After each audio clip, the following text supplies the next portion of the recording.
everybody, this is Kestrel and welcome to my channel. This is probably the first Speedpaint that I'll be voicing over, so it may not be as good as any of us would like, as I'm currently using the mic on my headset. But I thought I would take this opportunity to discuss a Warriors AU that I've been planning for some time. In this video I will go over the basic concept, some canon divergence and concepts for other characters. So without further ado, I would like to introduce you to Tinyclaw's Legacy, a Scourge AU.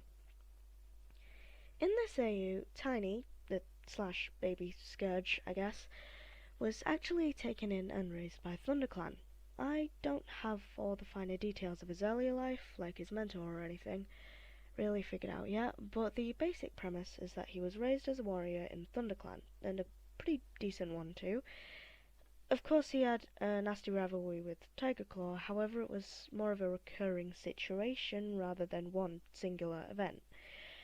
The AU will be written in a sort of storytelling style, with the flashbacks to Tinyclaw's earlier life happening in conjunction to the Power of Three arc, in the sense that he tells his clanmates stories whilst going about their daily tasks. As you may have guessed, the subject of this Speedpaint, Snowhawk, is in fact meant to be Snowkit. Since we're basically all in agreement that Snowkit deserved better, I wrote it so that he got saved from being carried away by the hawk, and was mentored by Tinyclaw, because, you know, it covers chapters, I guess, into a pretty good warrior. I could have had him mentored by another character, but at the top of my head, I couldn't really think of any, and Tinyclaw really was just there, so, you know, figured that might work. Snowhawk does get some pretty good storylines later on that I have planned, but I'm not gonna go into too much detail because that would spoil it.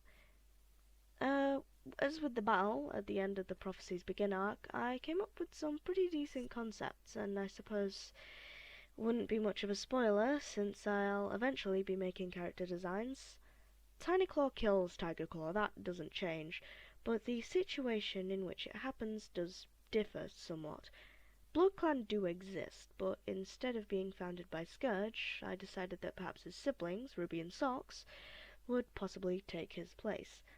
They initially refused to fight, but instead of attacking the BloodClan leaders, Tinyclaw takes it out on Tinyclaw, and we know the rest. Tinyclaw kills Tinyclaw, really gruesome, blah blah blah.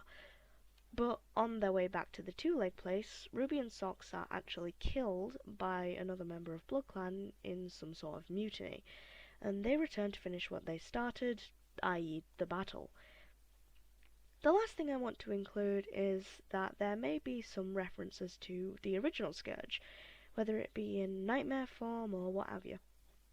I look forward to continuing this project, and the prologue can be found on AO3, link in the description. That's all for today, but if you have any questions about Tinyclaw's Legacy, feel free to ask in the comments. For now, this is Kestrel Creates, signing off.